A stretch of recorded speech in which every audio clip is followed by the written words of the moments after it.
तो ये दोस्तों कैसे हैं आप? सबका स्वागत है आपके यूट्यूब चैनल जिसका नाम है एल के टेकी। इस वीडियो में बेसिकली बात करने वाले हैं क्या रिजल्ट अप्रैल में आएगा? क्या हमको रनिंग बंद कर देनी चाहिए? क्योंकि आप लोग जानते हो कि भाई रनिंग के बाद थोड़ी-सी भाई थकान हो ही जाती है और पढ़ाई में इतना फ़ोकस नहीं हो पाता और आप लोग जानते हो आपके सामने बहुत सारे एग्ज़ाम हैं railway NTPC, railway group D, लेखपाल की तैयारी भी है। और भी बहुत सारे एग्ज़ाम हैं, आपका रेडियो ऑपरेटर की वैकेंसी भी निकल चुकी है, कांस्टेबल की वैकेंसी भी आने वाली है, ठीक है? और भी आपके छोटे-मोटे एग्ज़ाम होंगे ही, अदर स्टेट वाला भी अगर कोई ये वीडियो देख रहा हो तो उनके स्टेट में भी एग्ज़ाम होंगे ही। उत्तराखंड में एसआई और कांस्टेबल की वैकेंसी निकल चुकी है, एसआई की 250 है और कांस्टेबल की शायद 1200 वैकेंसी के आसपास है, ठीक है? तो पढ़ना बहुत ज़रूरी है और बहुत सारे लोग बोल रहे हैं कि यार रनिंग करते हैं तो हम लोग पढ़ नहीं पाते हैं, तो इस चीज़ों में बात करने वाले हैं क्या सारा सीन चल रहा है बेसिकली और क्या ऐसी चीज़ें हैं जो अंदर की हैं जो आपको भी जानना बहुत ज़्यादा ज़रूरी है। ठीक है, बहुत सारी चीज़ें हैं आपको यहाँ दिखानी भी हैं, तो मैं वीडियो स्टार्ट करता हूँ उससे पहले एक छोटी सी रिक्वेस्ट मैं हमेशा से करता हूँ, प्लीज़ अगर आप चैनल पर नए आए हो तो चैनल को सब्सक्राइब कर देना। ठीक है, मैंने आपको एक रेशियो भी दिखाया था कि आपको करीब 85% लोग ऐसे आते हैं हमारे चैनल पे वीडियो देख लेते हैं और सब्सक्राइब नहीं करते, तो भाई दुआ मत लो यार, किसी की दुआएं लो। ठीक है, बाकी मर्ज़ी है यार, मत करो, तुम्हारी मर्ज़ी है यार, ठीक है? बस मेरा काम है करना भाई, देखो अपडेट मिलते रहेंगे आपको टाइमली। अभी एसआई के मिल रहे हैं, फिर कांस्टेबल के, लेखपाल के, ठीक है?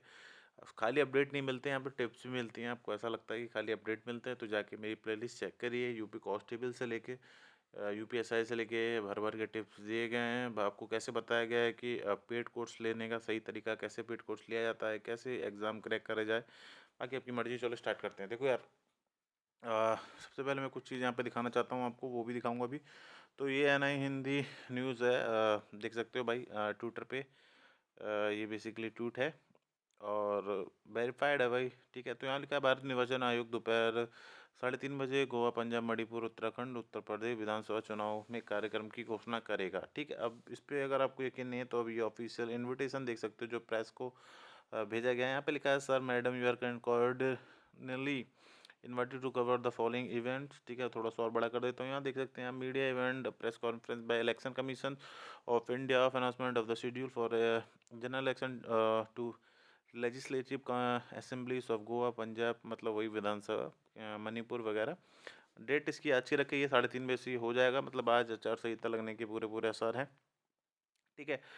और इसी को वो आज लग भी सकती है, क्यों? क्योंकि आपका रेडियो वाली वैकेंसी भी आ गई। क्यों? क्योंकि भाई आपका टेंडर भी निकाल दिया कांस्टेबल का, और जब टेंडर पहले निकाल दिया है तो ये लोग फरवरी में कांस्टेबल की वो निकाल सकते हैं वैकेंसी, ये बोल के कि भाई हमने पहले टेंडर रिलीज़ कर दिया है तो ये कोई न्यू वैकेंसी नहीं है, ठीक है? तो आचार संहिता से पहले कोई टेंडर वगैरह निकल जाता है तो वो वैकेंसी आचार संहिता में भी रिलीज़ हो सकती है, ठीक है? जहाँ तक मुझे लगता है, I am not 100% sure, but ऐसा हो सकता है।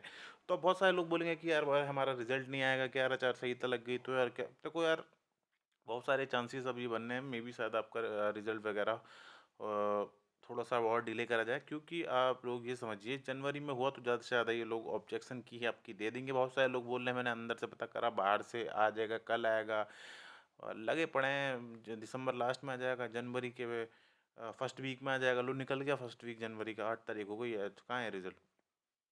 ठीक है, 8 जनवरी की अपडेट दे रहा हूँ मैं, 7 दिन निकल गए जनवरी। तो फालतू में आप लोगों को मूर्ख बनाया जाता है, और जो वो पेड कोर्सेज जो लोग टीचर बेचते हैं वो तो भाई बेच के निकल गए यूपीएसआई वाले, ठीक है? बड़े बड़े मिलियंस वाले चैनल, उनको कोई मतलब नहीं ना, वो बात कर रहे हैं आपके रिजल्ट के ऊपर। उनने पैसा लिया, पढ़ाया नहीं पढ़ाया, कंप्लीट करा नहीं करा कंप्लीट, भाई आए एक दिन कट ऑफ बता दी 120 125, चलो भाई अब तेल लगाओ, ठीक है? तो ये सारी चीज़ें होती हैं, अब हम लोग अपडेट देते हो तो हम लोग को अब सपोर्ट नहीं करते, मगर कोई नहीं, आपकी मर्ज़ी है। देखो यार ऐसा है, सीधी बात है भाई, 7.5 लाख बच्चा है करीब, जो इस आशा में है कि मेरा भी हो जाएगा, मेरा भी हो जाएगा, नॉर्मलाइजेशन में मेरे बढ़ जाएँगे 20, और नॉर्मलाइजेशन में बढ़ेंगे 20, ठीक है? ऐसा नहीं है कि नहीं बढ़ेंगे, मगर सबको आस तो यही है। ऊपर से 2016 वाला ऑर्डर भी ये दे दिया भाई सुप्रीम कोर्ट ने कि भाई जो भर्ती बोर्ड नॉर्मलाइजेशन करेगा वो मानना पड़ेगा। अगर भर्ती बोर्ड ने किसी के भाई जीके में 18-19 क्वेश्चन काट के 12 कर दिए तो आप कोर्ट नहीं जा सकते, सीधी बात। अब तो, पहले तो ऑप्शन था बच्चा कोर्ट चला गया, तो अब तो सीधा ऑप्शन भाई ये है कि अब आप कोर्ट नहीं जा सकते।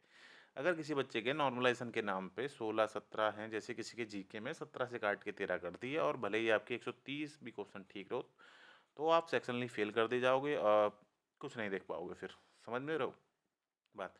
तो ना कोर्ट जा सकते हो, ना हाई कोर्ट, ना सुप्रीम कोर्ट, मतलब आप चले भी गए, ठीक है, आपने रेट डाल भी दी, तो आपकी रेट भाई पहले ही कैंसिल हो जाएगी ये बोल के, क्योंकि आपको ये वाला ऑर्डर दिखा दिया जाएगा कि भैया UP state government versus supreme court, ठीक है, यहाँ पे दिखा जाएगा ऑर्डर कि भैया सरकार ने जो दिया था, क्योंकि सरकार जीत गई है केस, तो वहाँ पे वो दिखा दिया जाएगा। ठीक, अब बात कर लेते हैं। देखो, रिजल्ट के डिले होने का कारण भाई यही है कि भैया 7.5 लाख लोग, ठीक है, पहले अगर आ गया तो 20,000 लोग लोग आप समझ ही जाओ।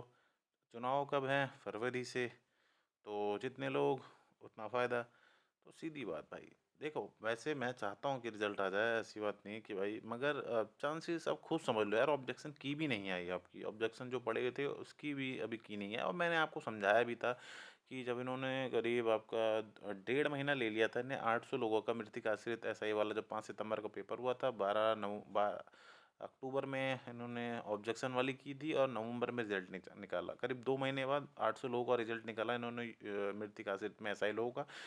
तो वहाँ 800 लोग का बनाना था। अब बहुत सारे लोग बोलेंगे अरे वही तो ऑफलाइन था, टाइम लगता है। अबे 800 लोगों का ऑफलाइन टाइम लगता है, 1 लाख कॉपियाँ जांच दी जाती हैं ऑफलाइन में, समझ रहे हो? और जो बकवास करते हो कमेंट में, पता है नहीं, को ढेले का भी कमेंट कर देते हैं अरे वो तो 800 लोगों की ऑफलाइन जांचनी है कॉपी। अबे तो यहाँ 7.5 लाख भी लोग भी तो है, फिर नॉर्मलाइजेशन भी करना है, उसमें तो नॉर्मलाइजेशन भी नहीं था उनका।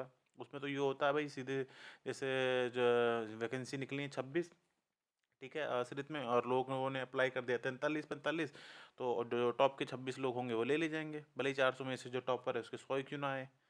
तो ऐसा होता है भाई, जो मुंह उठा के कमेंट करते तो पता है नहीं, नॉलेज कुछ भी, गधों की तरह आ जाओगे कमेंट करने लग जाओ कुछ भी, ये तो ये होता है वो होता है। अबे देखा है तुमने दुनिया कुछ है? इतनी तुम्हें नॉलेज है तो जाओ अपना चैनल बना लो। कमेंट करते फिर तो इस चैनल पे कर दिया, उसको पे कर दिया, उसको ज्ञान दे दिया, उसको तुझे कुछ नहीं आता, मुझे ये नहीं आता। अबे तुम्हें इतनी नॉलेज है तो तुम खुद का चैनल क्रिएट कर लो ना, एक बार बनाओ तो, एक वीडियो बोल लेके तो दिखाओ जरा वीडियो के सामने, ठीक है, एक बार रिकॉर्ड करके एक वीडियो शूट करो, कैमरा ओपन करो, 4 लाइनें तो बोलो एक बार, अगर निकल जाएगा मुंह से, समझ रहे हो? मुँह यहाँ मुँह उठा के मुँह पीछे टाइप कर देते हो ना कुछ भी। अब तो बहुत सारे लोग नपने भी लग गए हैं जो उल्टी सीधी बातें करते हैं। भाई साइबर वाले उठा के ले जाएंगे, ज़िंदगी खराब हो जाएगी तुम्हारी। जो किसी को भी गाली वाल के निकल जाते हो, तुम्हारा स्क्रीनशॉट लेके अगर टैग कर दिया ना ट्विटर पे साइबर साइबर क्राइम वालों को, समझ रहे हो, तो घर से उठा के लेके जाएगी, बेत मारेगी अलग और ज़िंदगी भर के लिए जाओगे अलग, अगर एफआईआर होगी किसी के ऊपर। तो अपना जरा ये जो भाषा है अपनी सुधार लो। क्या तुम क्या सोचते हो ये जीमेल अकाउंट से हम उल्टे सीधे नाम बना के कुछ भी किसी को बोल देंगे? अबे जीमेल से पकड़े जाओगे आराम से, समझ रहे हो, ट्रेस हो जाएगी फ़ोन। क्या ट्रेस नहीं होता, एप्पल का आईफोन भी क्या नाम है बोलते हैं ना बहुत सिक्योर होता है, 1 सेकंड में हैक कर दिया था एक लौंडे ने, समझ रहे हो? तो कोई भी चीज़ें ऐसी नहीं होती। बात कर लेते हैं देखो यार रनिंग की। तो देखो आप लोग का काम मैं बताता हूँ क्या है, रिजल्ट जब आएगा तब आएगा, उसको आने दो। आप लोग क्या करो, अगर आप 8 चक्कर डेली मार रहे थे तो उसको कम करके 4 पे ले आओ, ठीक है। और आपको अगर कोई नियर बाय एग्ज़ाम यदि देना है तो आप ये कर सकते हो कि वीक में 3 दिन रनिंग करो। बाकी जैसे अगर किसी का एनटीपीसी मेंस है और ग्रुप डी पे ज़्यादा फोकस करना है तो मैं बोलूँगा आप हफ्ते में 3 दिन ही दौड़ो, और बाकी भाई अपने 4 दिन पढ़ाई करो बढ़िया करके, ठीक है। यही मैं आपको सजेस्ट करना चाहूँगा। बाकी रिजल्ट जब भी आए तब आए, उससे आपका लेना देना नहीं है। और मुझे लग रहा है शायद डिले हो सकता है, क्योंकि अब चुनाव का सीन बन गया और आचार संहिता का भी अब हो ही गया। तो और तीसरा दुश्मन आपका कोविड है, समझ रहे हो? बहुत सारे बहाने हैं, बहुत सारी बातें हैं कहने के लिए, देने के लिए बच्चों को, ठीक है। रिजल्ट के टाइम और इसके टाइम पे ही कोरोना होता है, चुनाव की रैलियों में कोई कोरोना नहीं होगा, ये बात मेरी याद रखना। वेस्ट बंगाल में भी जब चुनाव हो रहे थे तो ग्रुप डी का टाइम पे कोरोना हो गया था वहाँ पे एग्ज़ाम पे, मगर वहाँ पे चुनाव में जब चल रहा था तो चाहे पंचायत वाले चुनाव हो, चुनाव में भाई कोई कोरोना नहीं होता, ठीक है। पता नहीं यार ऐसे क्यों चुनाव में कोरोना क्यों नहीं होता, ठीक है। चलो ये मर्जी भाई, जिसका डर था वही हुआ। तो इसी चीज़ का डर था भाई कि कोरोना ना आ जाए भाई, ठीक है। तो चलो सब्सक्राइब कर लेना, वीडियो को लाइक शेयर कर देना। मिलता हूँ अगले वीडियो, तब तक के लिए बंदा जय हिंद, धन्यवाद।